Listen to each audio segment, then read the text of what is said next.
আবারও সংঘর্ষে জড়িয়েছে ইরান ও আমেরিকা। মার্কিন হামলার জবাবে যুক্তরাষ্ট্রের ঘাঁটিতে হামলা তেহরানের। আবারও কি যুদ্ধ হবে? কোটি কোটি ডলারের ব্যবসা যুদ্ধের আড়ালে। আমেরিকা বা ইরান নয়, সংঘর্ষে রক্ত বেঁচে কার লাভ হলো? কারা আসল নরপিচাস?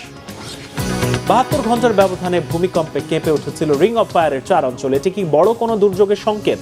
কি বলছেন বিজ্ঞানীরা? আসসালামু আলাইকুম, দেখছিলেন Bangla vision world news headline. আবারও পাল্টাপাল্টি হামলায় জড়িয়েছে ইরান ও আমেরিকা। যুদ্ধ বন্ধে সমঝোতার 1 সপ্তাহ না পেরোতেই এই নয়া সংঘাত। হরমুজ প্রণালীতে একটি জাহাজে হামলার দায় চাপিয়ে ইরানের ড্রোন ও মিসাইল স্থাপনায় আঘাত এনেছে মার্কিন বাহিনী। এক মুহূর্ত সময় নষ্ট না করে পাল্টা কড়া জবাব দিয়েছে খামেনির দেশ। মধ্যপ্রাচ্যে থাকা মার্কিন ঘাঁটিগুলোতে মিসাইল হামলা চালিয়েছে ইরানের বিপ্লবী গার্ড বাহিনী। এতে শঙ্কা দেখা দিয়েছে নতুন করে আবারও কি যুদ্ধে যাবে ইরান ও আমেরিকা? শান্তি কি আসবে না মধ্যপ্রাচ্যে? সঞ্জিদা ইসলাম তন্নির ডেস্ক রিপোর্ট। আবারও জ্বলছে ইরান, আবারও ইরান আমেরিকা পাল্টাপাল্টি সংঘর্ষ। দক্ষিণ ইরানের বন্দর এলাকা সিরিকের আশেপাশে অবস্থিত ড্রোন ও মিসাইল কেন্দ্র সহ উপকূলীয় রাডার সাইটগুলোতে শক্তিশালী মিসাইল হামলা চালিয়েছে আমেরিকা। পাল্টা জবাব দিতে এক মুহূর্তও দেরি করেনি খামেনির দেশ। মধ্যপ্রাচ্যে অবস্থিত মার্কিন ঘাঁটিগুলোতে মিসাইল দিয়ে আঘাত এনেছে ইরানের বিপ্লবী বাহিনী আইআরজিসি। ঘটনার শুরু শুক্রবার। এদিন হরমুজ প্রণালীতে সিঙ্গাপুরের পতাকাবাহী জাহাজ এভারগ্রিনে ড্রোন হামলার জন্য দায়ী করে একই দিন মাঝরাতে ইরানের গুরুত্বপূর্ণ সামরিক স্থাপনাগুলোতে আঘাত হানে মার্কিন বাহিনী। ভিডিও ফুটেজ প্রকাশ ও সামাজিক মাধ্যমে পোস্ট করে হামলার দায় স্বীকার করেছে মার্কিন সেন্ট্রাল কমান্ড সেন্টকম। তারা জানিয়েছে, হরমুজ প্রণালীতে বাণিজ্যিক জাহাজকে লক্ষ্যবস্তু করার জবাবে ইরানে হামলা চালানো হয়েছে। হরমুজ প্রণালীতে হামলা চালিয়ে ইরান মূর্খতার পরিচয় দিয়েছে বলে মন্তব্য করেছেন মার্কিন প্রেসিডেন্ট ডোনাল্ড ট্রাম্প। এতদিন ইরানের সব সামরিক সক্ষমতা ধ্বংস করে দেওয়ার দাবি করে এলেও হরমুজে সবশেষ হামলার পর স্বীকার করলেন ইরানের কিছু সামরিক সক্ষমতা এখনো বাকি আছে। ইরান যুদ্ধে জিতেছে এমনটা নয়, তবে তাদের এখনো কিছু অস্ত্র আছে, ওরা গুলি চালাতে পারে। গতকাল হরমুজ প্রণালীতে ঢোকা একটি বড় জাহাজে ড্রোন হামলা চালিয়েছে। ওরা 4টা ড্রোন ছুঁড়েছিল, আমরা 3টি ভূপাতিত করেছি। ইরানের বিরুদ্ধে হরমুজ প্রণালীতে বাণিজ্যিক জাহাজে হামলার অভিযোগের জবাবে তেহরানের 2টি ভিন্ন প্রতিক্রিয়ার কথা জানিয়েছে আন্তর্জাতিক গণমাধ্যম। ব্রিটিশ গণমাধ্যম বিবিসি বলছে, সিঙ্গাপুরের পতাকাবাহী জাহাজটি আইআরজিসির বেঁধে দেয়া রুটের পরিবর্তে অন্য পথ ব্যবহার করে হরমুজ পার হওয়ার চেষ্টা করলে হামলা চালানো হয়েছে বলে জানিয়েছে তেহরান। তবে কাতার ভিত্তিক গণমাধ্যম আল জাজিরার প্রতিবেদনে বলা হয়েছে, জাহাজে হামলার দায় স্বীকার বা অস্বীকার কোনোটাই করেনি খামেনির দেশ। ইরানে আবারও হামলা চালিয়ে যুক্তরাষ্ট্র সমঝোতা স্মারকের শর্ত ভেঙেছে বলে অভিযোগ করেছেন দেশটির জাতীয় নিরাপত্তা কমিটির প্রধান ইব্রাহিম আজিজি। মার্কিন হামলার নিন্দা জানিয়েছেন পররাষ্ট্রমন্ত্রী আব্বাস আরাকচিও। আর মার্কিন সেনাদের হামলার জবাবে মধ্যপ্রাচ্যের মার্কিন ঘাঁটিগুলোতে হামলা চালাতে দেরি করেনি ইরানের বিপ্লবী বাহিনী আইআরজিসি। যদিও ঠিক কোন কোন দেশের মার্কিন সামরিক স্থাপনায় হামলা হয়েছে তা জানা যায়নি। তবে সবশেষ পাল্টাপাল্টি হামলার পর বাহরাইনে থাকা সেনাঘাঁটি আবারও মেরামত এবং কুয়েত ও কাতারের সেনাঘাঁটি সরিয়ে নেওয়ার পরিকল্পনা করছে আমেরিকা। ট্রাম্প প্রশাসনের 2 কর্মকর্তার বরাতে মার্কিন সংবাদ মাধ্যম ওয়াল স্ট্রিট জার্নাল জানিয়েছে, সেনাঘাঁটিগুলো ইসরায়েলে সরিয়ে নেওয়ার কথা ভাবছেন প্রেসিডেন্ট ট্রাম্প। ইরান আমেরিকা যখন সমঝোতা ভুলে আবারও পাল্টাপাল্টি হামলায় জড়িয়েছে, তখন যুদ্ধ বন্ধে একটি চুক্তিতে সই করেছে লেবানন ও ইসরায়েল। যুক্তরাষ্ট্রের মধ্যস্থতায় চুক্তি সইয়ের পর ইসরায়েল লেবানন সীমান্তে কিছুটা শান্তি ফিরলেও দক্ষিণ লেবানন থেকে সেনা সরিয়ে না নেয়ার সিদ্ধান্তে অনড় বর্বর ইসরায়েলের প্রধানমন্ত্রী বেনিয়ামিন নেতানিয়াহু। জানিয়েছেন, নতুন চুক্তির আওতায়ও দক্ষিণ লেবাননে অবস্থান করবে ইসরায়েলি সেনারা। ইসরায়েলি সেনারা দক্ষিণ লেবাননের নিরাপত্তা অঞ্চলে অবস্থান করছে। যতক্ষণ ইসরায়েলের জন্য বিপদ থাকবে ততক্ষণ তারা সেখানে থাকবে। এটি ইরানের জন্য একটি বড় আঘাত। ইরান আমাদেরকে দক্ষিণ লেবানন থেকে সরে যেতে বাধ্য করার চেষ্টা করছে। অবশ্য চুক্তি প্রত্যাখ্যান করেছে লেবাননের ইরান সমর্থিত গোষ্ঠী হিজবুল্লাহ। সবশেষ চুক্তিতেও শুধু ইসরায়েলের স্বার্থ রক্ষা হবে বলে অভিযোগ করেছে হিজবুল্লাহ। সঞ্জিদা ইসলাম তন্নি, বাংলা ভিশন নিউজ ডেস্ক। যখন বোমারু বিমানের গর্জন আর টনের পর টন বারুদের গন্ধ ভাসছিল মধ্যপ্রাচ্যের আকাশে, তখন পর্দার আড়ালে বসে একদল মানুষ গুনছিল কোটি কোটি ডলারের মুনাফা। খামেনি, ট্রাম্প কিংবা নেতানিয়াহু নয়, ইরান আমেরিকার বিধ্বংসী সংঘাতের আসল জয়ী মূলত বিশ্বখ্যাত কিছু কর্পোরেশন আর ওয়াল স্ট্রিট ব্যাংকিং মাফিয়ারা। যুদ্ধকে পুঁজি করে অস্ত্র ব্যবসায়ী, বেটিং কোম্পানি আর তেল জায়ান্টরা কামিয়েছে বিপুল পরিমাণ অর্থ। বর্তমান সময়ে যুদ্ধ হয়ে উঠেছে বিশ্বের সবচেয়ে লাভজনক ব্যবসা। হাফিজুল ইসলামের ডেস্ক রিপোর্টে বিস্তারিত। খামেনি, ট্রাম্প কিংবা নেতানিয়াহু নন, ইরান আমেরিকার বিধ্বংসী যুদ্ধে সবচেয়ে বড় জয় পেয়েছে মূলত একদল ব্যবসায়ী। মধ্যপ্রাচ্যের বিভিন্ন দেশে যখন টনের পর টন বোমা পড়ছিল, ঠিক সেই সময়ে পর্দার আড়ালে চলছিল বিলিয়ন বিলিয়ন ডলারের ব্যবসা। তেলের বাজার থেকে শুরু করে ওয়াল স্ট্রিটের বড় বড় ব্যাংক, যুদ্ধকে পুঁজি করে রাতারাতি টাকার পাহাড় বানিয়েছে বিভিন্ন কর্পোরেশন। যুক্তরাষ্ট্র ও ইসরায়েলের সাথে ইরানের 4 মাসের এই লড়াই পুরো বিশ্বকে কাঁপিয়ে দিলেও বেশ কিছু কোম্পানির জন্য তা ছিল বিলিয়ন ডলারের জ্যাকপট।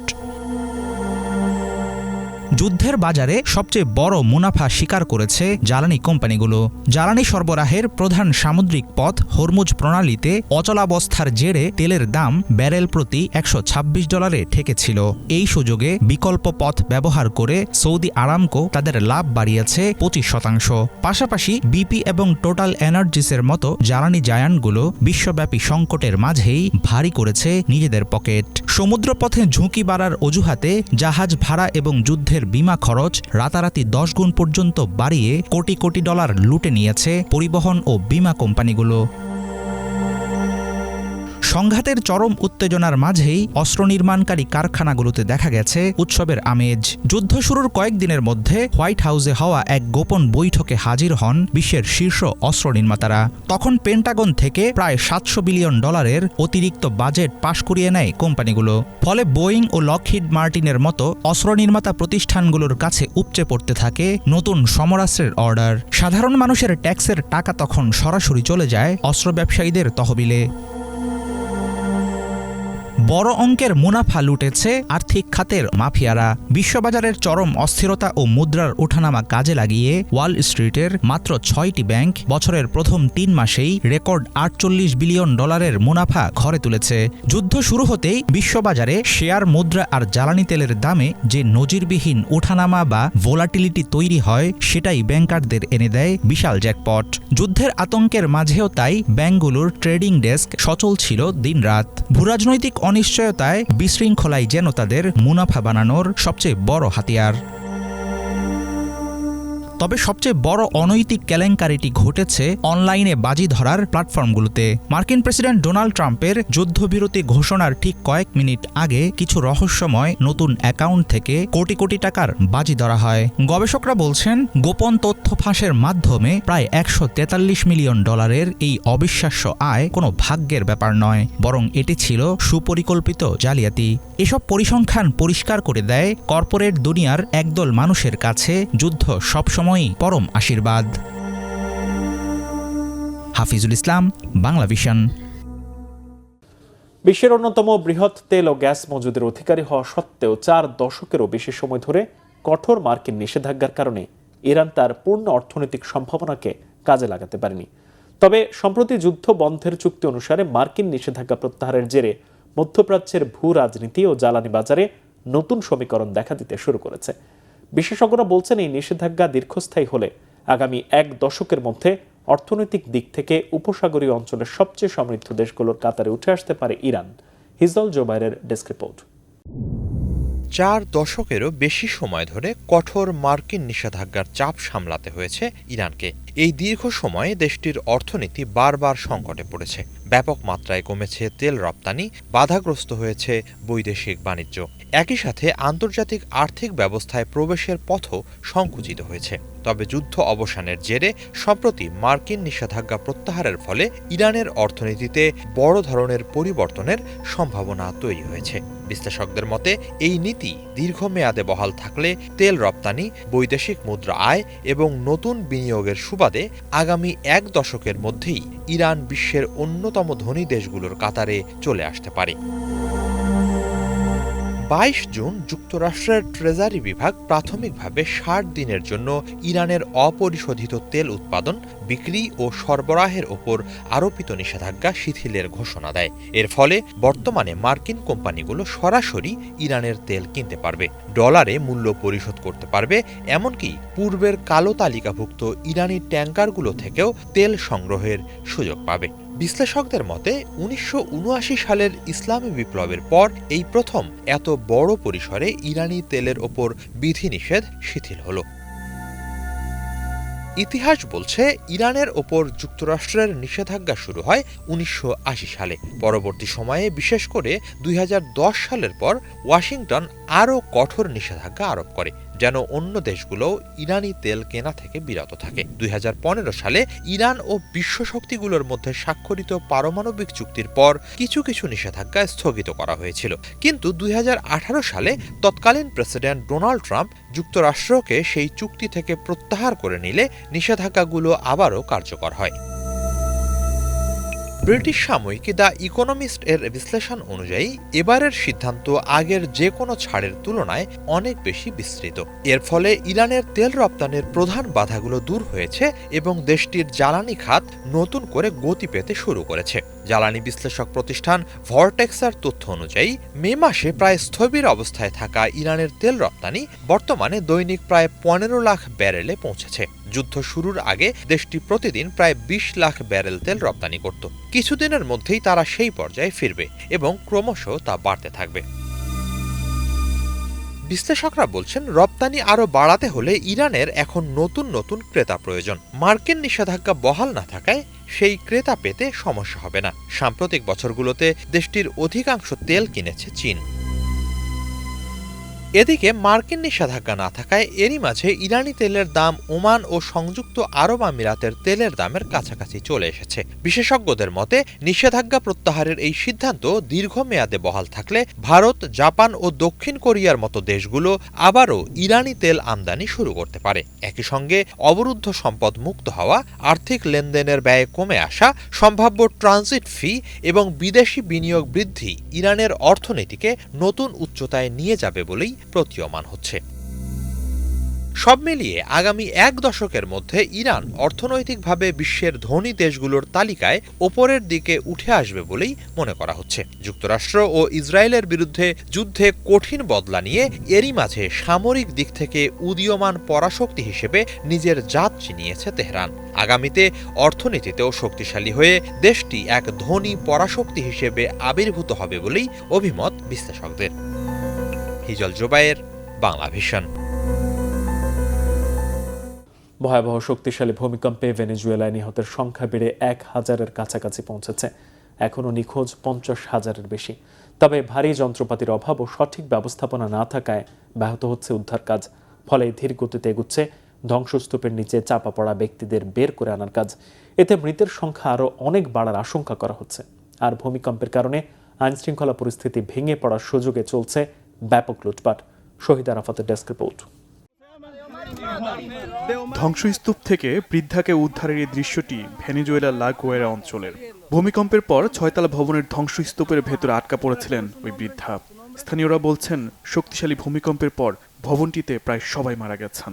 আশেপাশে এমন অসংখ্য ভবন আছে যা মাটির সাথে মিশে গেছে, আর তার নিচে চাপা পড়েছেন অসংখ্য বাসিন্দা।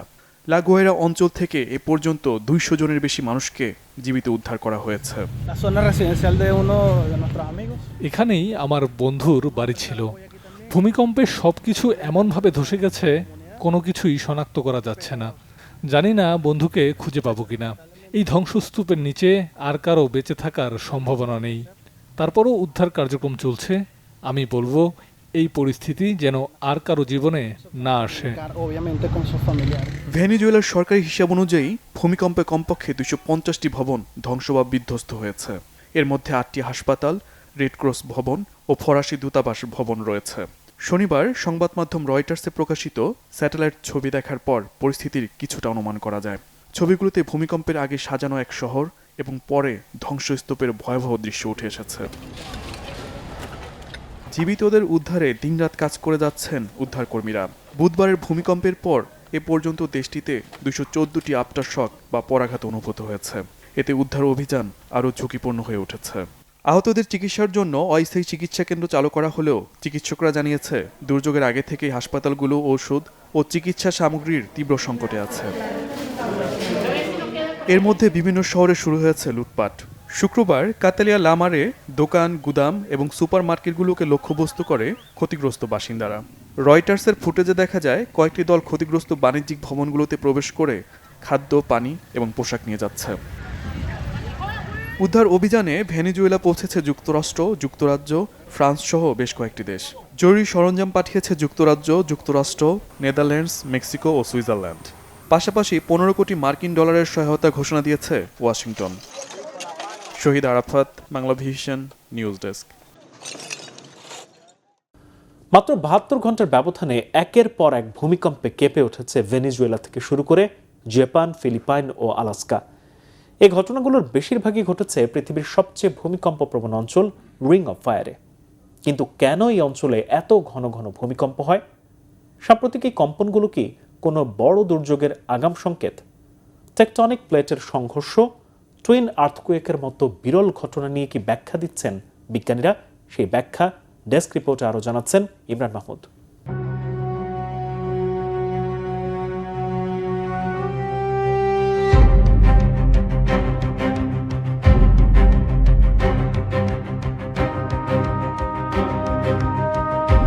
ভেনেজুয়েলা, জাপান, ফিলিপাইন বা আলাস্কা গত 72 ঘন্টায় পৃথিবী কেঁপে উঠেছে বেশ কয়েকবার। মার্কিন ভূতাত্ত্বিক জরিপ সংস্থা বা ইউএসজিএস এর রেকর্ড অনুযায়ী মাত্র 3 দিনের ব্যবধানে বিশ্বের বিভিন্ন প্রান্তে ডজনেরও বেশি মাঝারি থেকে তীব্র মাত্রার ভূমিকম্প আঘাত এনেছে। আর এই ভূমিকম্পগুলোর বেশিরভাগই ঘটেছে পৃথিবীর সবচেয়ে বিপজ্জনক এক অঞ্চলে, যাকে বিজ্ঞানীরা ডাকেন রিং অফ ফায়ার বা আগুনের আংটি নামে। গত কয়েকদিনের খবরের দিকে তাকালে দেখা যাবে প্রশান্ত মহাসাগরের এই রিং অফ ফায়ারটি হঠাৎ করেই যেন প্রচণ্ড ক্ষিপ্ত হয়ে উঠেছে। এই 72 ঘন্টার মধ্যে সবচেয়ে বড় ধাক্কাটি এসেছে জাপানে। দেশটির ইউয়াতে উপকূলের কাছে আঘাত এনেছে শক্তিশালী 6.9 মাত্রার একটি ভূমিকম্প, যার পরপরই সেখানে আরও 2টি মাঝারি মাত্রার আফটারশক অনুভূত হয়। জাপান এই ধাক্কা সামলে ওঠার আগেই কেঁপে ওঠে ফিলিপাইনও। দেশটির সারাঙ্গানি অঞ্চলে আঘাত হানে 6.5 মাত্রার আরেকটি শক্তিশালী ভূকম্পন।